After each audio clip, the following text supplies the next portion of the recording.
Hello students, let's do some numericals on torsion. In our previous class we derived the relation for the torsion stresses and we did one numerical also, and let's further do some more numericals. Now here is a numerical in which a hollow shaft is given. The power transmission capacity of the shaft is defined as 200 kilowatt and the speed of the shaft is 180 rpm. The allowed angle of twist in the length of 5 meter of the shaft is given as 3 degree. The permissible shear stress for the shaft material is 60 megapascal and the modulus of rigidity value G is given as 80 gigapascal. We need to find the inner and outer diameter of the shaft. So let's just put down all these values here and let's look at the formula for torque and power relationship. We know that the power is equal to 2 pi nt by 60. So using this formula we can calculate the torque in Newton meter if we substitute the value of power in watt. So for power P we substitute here as 200 into 10 to the power 3 and RPM is given as 180 RPM revolutions per minute, and one can calculate the torque from here as 10.61 into 10 to the power 3 Newton meter. Next thing is to calculate to use the formula for the angle of twist. You see we have been given here information that the angle of twist is permitted only up to the 3 degree. As I told you in the last class also, the relation that when we use for the T by J is equal to G theta by L is equal to tau by R, that relation when we are using, the theta in that relation is in radians. The value that we have been given in the question is in degrees. So first we need to convert the degrees into radians. So therefore we will multiply it by pi by 180. So we have multiplied the 3 degrees by pi by 180 to obtain theta in degrees, that comes out to be as 0.0524 radians.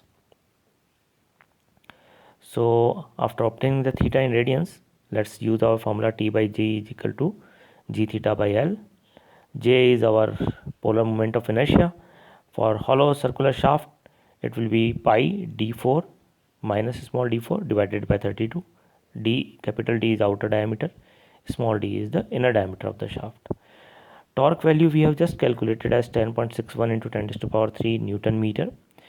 You see in most of these formulas when we calculate the values of the diameter, we generally convert these torque value which we have obtained from our power relation, which is in Newton meter, to the Newton millimeter, because the diameters of the shafts are better suited to be described in millimeter rather than meter. So therefore let's first convert this Newton meter into millimeter by further multiplying it by 10 to the power 3. So that becomes 10.61 into 10 to the power 6. Then the value of modulus of rigidity, as it was given as 80 gigapascal. So when 80 gigapascal is converted to Newton per millimeter square, you get 80 into 10 to the power 3. So that is 80 into 10 to the power 3 Newton per millimeter square. That is the value of G. Then theta we have obtained as 0.0524 radians, and of course the length value is given as 5 meter. That means 5 into 10 to the power 3 millimeter. Using this formula we can calculate the value of capital D4 minus small d4. You see we need one more relation between outer diameter and inner diameter, capital D and small d, in order to obtain the value of d and small d. So we need one more equation. Now we have been given here the second data. The first data was angle of twist, which we have already utilized here in this relation. The second data which is given is permissible shear stress. So let's use the relation for our second part of the relation, that is T by J is equal to tau by R. So we can express T as equal to, because the value of J is pi by 32 d4 minus small d4. Small r is here the maximum stress portion, that is outer diameter, that is d by 2, capital D by 2. So let's substitute it over here. Using this relation, after substituting value of the torque, permissible stress as 60 megapascal, which is equal to 60 Newton per millimeter square, and the other values as pi by 16, because this 2 will get cancelled with this 32 when giving you the 16 values here, pi by 16. into d4 minus small d4 divided by capital D. So this gives us the relation 3, which tells us the relation between d4 minus d4 equal to 900,605 capital D. Now you will use the equation 1 and equation 3, and from equation 1 we will substitute the value of capital D4 minus small d4 here. So that is 124 into 10 to the power 6 we substitute here, and from this formula we will calculate the value of capital D. So by utilizing these equation 1 and 3 we can calculate the value of outer diameter, and then by substituting back the value of capital D in equation 1 we can calculate the value of small d as 130.7 millimeter. So this is the value of outer and inner diameter for the shaft.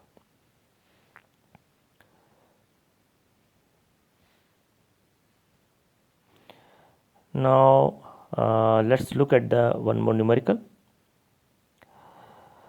In this numerical we have a shaft which is transmitting the power of 280 kilowatt at 160 rpm. So again the power data and the rpm data is given. We can calculate the value with the help of them, the torque value, which we did in earlier class, earlier lecture also, earlier numerical also.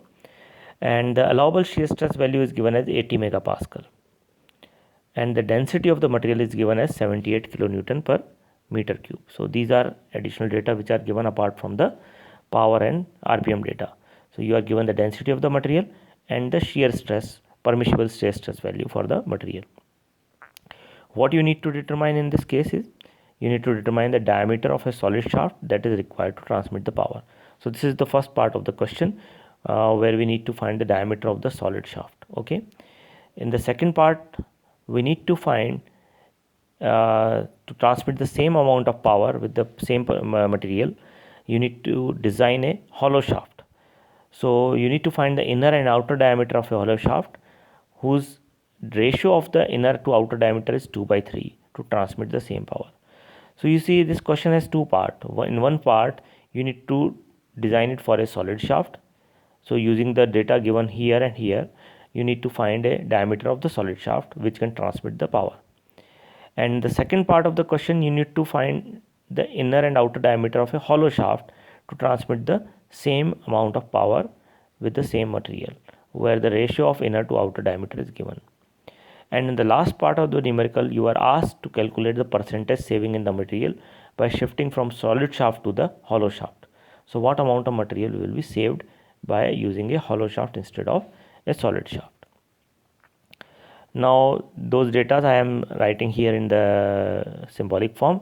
So the power is given as 280 into 10 to the power 3 because 280 kilowatt the power was. The RPM was given to you. The permissible shear stress is given to you, and the value of density of the material rho is given to us. So the question is very straightforward. Like in the previous numerical, again we will calculate the value of torque using the relation of power equal to 2 pi nt by 60. And we will calculate the value of power in Newton meter, which we will later convert into Newton millimeter for our use. So again we will need to multiply it by 10 to the power 3 as I told you earlier. So let's first do the calculation for the solid shaft. For the solid shaft, let's use the relation T by J is equal to tau by R. For the solid shaft, the polar moment of inertia is given by pi small d4 by 32. In order to differentiate between the solid and hollow shaft, I am using a subscript S with the small d. So ds indicates the diameter of the solid shaft. So here it is pi ds4 by 32. That equals to the permissible shear stress 80 megapascal was there. So 80 megapascal is equal to 80 Newton per millimeter square. Small r here will be equal to small d by 2, outer diameter of the shaft divided by 2, or rather the diameter of the shaft divided by 2. So that is ds divided by 2. So using this formula we can calculate from this part, we can calculate the value of ds or the diameter of the solid shaft as 102 millimeter. Now in the second part of the question, for the hollow shaft portion, we will again use this relation T by J is equal to tau by R. But here like T by tau will be equal to the value of J will be pi by 32 capital D4 minus small d4, where capital D is outer diameter, small d is inner diameter, and small r will be equal to capital D by 2. That means outer diameter divided by 2. So once we substitute these values here, and as we know that the small d by d is equal to 2 by 3, which is given in the numerical. So for small d, let's substitute it 2d by 3. So for small d we have substituted using that 2d by 3. Now this right hand side is only in the capital D, so let's simplify it here. So that gives you pi by 16 d cube minus 2 by 3 whole raised to power 4 into d cube. You can take the d cube common from this and bring everything on the left hand side, and you can calculate the value by taking the cube root of that quantities and find out the value of outer diameter d is 109.8 millimeter. Using the relation small d by d equal to 2 by 3, you can calculate the small d value as 73.2 millimeter. So by the provided data, we have calculated the outer diameter of the shaft, outer diameter and inner diameter of hollow shaft, as well as the diameter of the solid shaft. Now comes the last part of the question, that is how much is the percentage saving that we obtained by using the hollow shaft instead of a solid shaft. So percentage saving in the material will be mass of the solid shaft minus mass of the hollow shaft divided by mass of solid shaft into 100. So that is the percentage saving of the material. Now you see, mass of an object is density of the object multiplied by the volume of it. Because density, the material of the hollow and solid shaft are same, so the density and from the whole numerator and the denominator part will get cancelled out. So what is left is the volume of solid shaft minus volume of hollow shaft divided by volume of solid shaft here. Volume of the cylindrical member is area of cross section of that cylinder multiplied by the length of the cylinder. Now the length of the shaft is same. Either you use the solid shaft for the same purpose to connect two member, means prime mover and the machine, or you use a solid shaft or hollow shaft. The length of the shaft is going to remain same for a given application. So what is the difference is only the area of the shaft, that is the difference. So the percentage saving in the material will be given as area of solid shaft minus area of hollow shaft divided by area of solid shaft into 100. So area of solid shaft will be pi by 4 ds square, and area of hollow shaft will be minus pi by 4 capital D square minus small d square divided by area of solid shaft, that is pi by 4 ds square. Once you substitute the value of ds, capital D and small d in this formula, you will find that the percentage saving of the material that is obtained is 35.62%. And you see, 35% saving in the material is a significant amount, and the material cost you the money. So less the material that you use, more the money that you will be able to save. Now my question to you here is that if the solid hollow shaft is so much beneficial and you can save the material cost by using the hollow shaft, then why they are not so much in use when you see the applications of the shaft around you? Why there are so many applications which are utilizing the solid shaft? So please try to find the answer of this question. Now let's come to the next topic, that is the strain energy in torsion. Okay, so we have derived the relation of torsion and torsional stress relation, and now let's talk about the strain energy. So we know about the strain energy when we talked about the strain energy in the axial deformation. So you must have remembered that we had our stress strain curve, and the stress strain curve, the area under the stress strain curve indicates the amount of energy that is absorbed, or the strain energy. Similar way, if we have the torque and angular deformation curve, T theta curve, so if we know that how much is the torque that we are applying, how much is the deformation, angular deformation that the shaft is getting.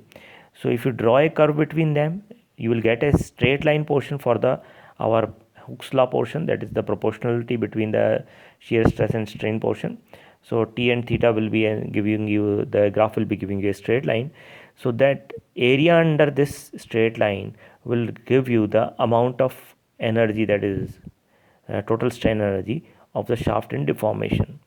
Okay, so because this is a triangular area, so the value will be half of T into theta. So that is what is described here, that the strain energy will be equal to half into T into theta. Besides this, we have relation T by J is equal to tau by R is equal to G theta by L. Now let's use this relation for a solid shaft. So for the value of J, I am going to substitute pi d4 by 32. This is the value of tau, so I am using this part of the relation, and small r is equal to d by 2, right? So that gives you capital D is equal to pi d cube by 16 into tau.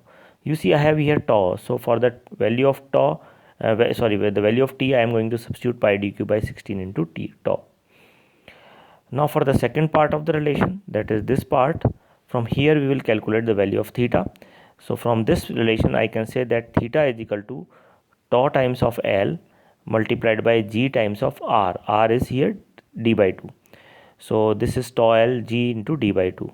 So for relation u is equal to half t theta, I will substitute for t as pi d cube by 16 into tau into half, and for theta I will substitute here as 2 tau L divided by gt. So after substituting it, I can calculate the value of strain energy as tau square by 4g into pi d square by 4 into L. So pi d square by 4 into L is nothing but the volume of the shaft. So I can write it as tau square by 4g into volume. So from this I can say that the strain energy U divided by volume, strain energy per unit volume, is nothing but tau square by 4g. Now this is a mean strain energy, you see, over the whole shaft, because we know that the stress value is not constant along the cross section. You must have remembered in the last class I have drawn the shear stress values from center to the outer diameter. So from center, because tau is proportional to r, so at the center the shear stress is 0, and at the outer diameter of the solid shaft it is maximum. So you get a straight line there. So because the shaft has stress varying from 0 at the axis to the maximum at the outer surface, therefore intensity of strain energy also not uniform and varies from the cross section. So using this we can find the total strain energy for the shaft, that can be given as average of value of the values at the axis, that is 0, because at the axis or at the center of the shaft you have the 0 stresses. So that's why your formula U is equal to half t theta is going to give you the 0 stresses here, because tau will be appearing in this relation here. So that is 0 plus U max divided by per unit volume divided by 2 into volume. Okay.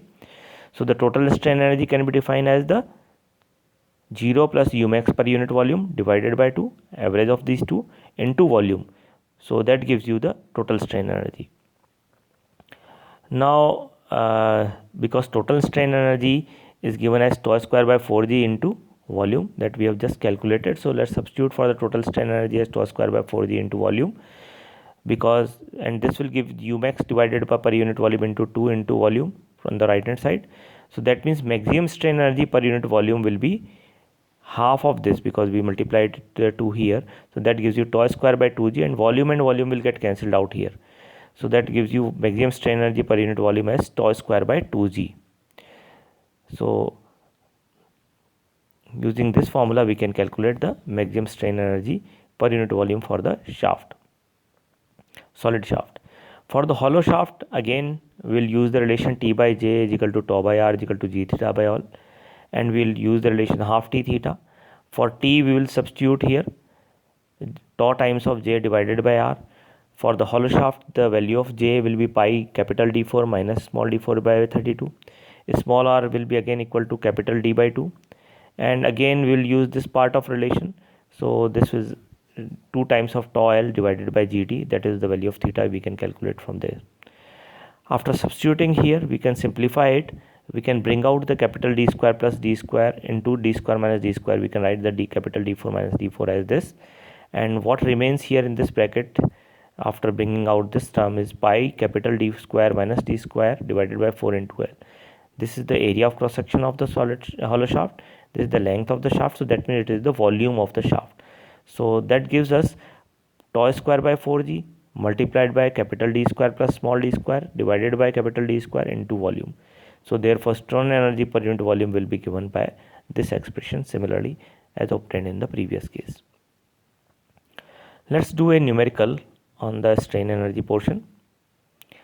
So we have been given here data that we have a hollow shaft which attains the maximum shear stress of tau when it is subjected to pure torque. And the strain energy per unit volume for this hollow shaft is given by tau square by 3g. So this is the data which is given to us in the numerical.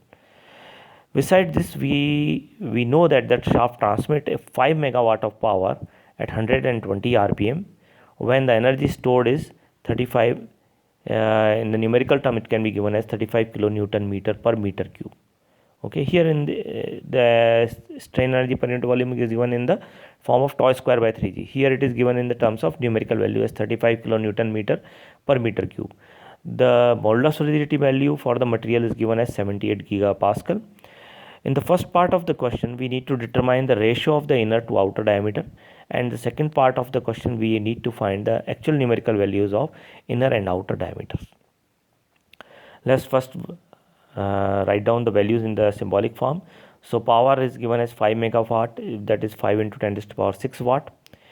The value of G is given to us. The strain energy per unit volume is given to us 35 kilonewton meter per meter cube. I have expressed it in terms of millimeter per millimeter cube because I am going to determine the shaft diameters in millimeter. So it is better for me to express these values instead of meter into millimeter. The RPM of the shaft is given to us. So let's take the data which is given in the first part of the question. The first part of the data is the hollow shaft is subjected to maximum shear stress tau when it is given to subjected to pure torque, and the strain energy per unit volume is tau square by 3g. So let's equate the strain energy tau square by 3g with the strain energy we calculated just above here. That was for the hollow shaft, that was tau square by 4g into capital D square plus D square divided by capital D square. So this D square and D square will get cancelled here. G and G will also get cancelled here. You get a relation as shown here between capital D and small d. From this you can calculate the ratio of inner diameter to outer diameter as 1 by root 3 after simplifying. So we have done this first part of the numerical. In the second part, we need to find the absolute value or the numerical value of inner and outer diameters. Now for the inner and outer diameter, first in order to find those values, we need to calculate the value of torque using the power relation. So we substituted the values here, and after substituting the values here of 5 megawatt, that is 5 into 10 to the power 6 watt, and we can RPM as 120 RPM. You can calculate the value of torque in meter as 39.78 into 10 to the power 4. Now shear stress value is given as 35 kilonewton meter. The strain energy value is given as 35 kilonewton meter per meter cube. So because here in the symbol form it is tau square by 3g, the numerical value is 35. So let's equate both of these here. So that gives me tau square by 3g is 35 into 10 to the power minus 3. So from this I can calculate the permissible value of stress tau as 90.5 megapascal. Then using this relation of tau T by J is equal to tau by R, and substituting the value of polar moment of inertia J for the hollow shaft as pi d4 minus small d4 divided by 32 and small r as capital D by 2, I can obtain this relation, and I can do a little bit of exercise here, and I can modify this to express this relation in the form tau into pi dq by 16 into 1 minus small d by capital D whole raised to power 4, right? So what I have done here is I have taken the capital D4 common from this bracketed term. So if I take the capital D4 outside, and because there is a denominator we have a capital D, so that gets cancelled out. So we get tau into pi dq by 16 in the outside and 1 minus d small d by capital D whole raised to power 4 in the inside. Because we know the ratio of d by d as 1 by root 3, we will substitute for d by d as 1 by root 3 here, and we know the value of torque that we have just calculated here from this formula. So we substitute the value of torque in Newton millimeter. We have calculated the permissible value of shear stress by equating the strain energies at 90.5 megapascal. We substitute the value here, and what remains is to calculate the value of d by taking cube root here.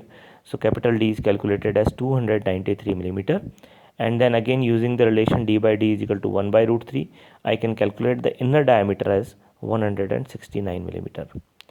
So that brings us to the end of today's lecture. We have still some more portion left for the torsion of the shaft. that is the series and parallel shaft. We'll do in the next lecture the series and parallel shafts and as well as the numericals on that.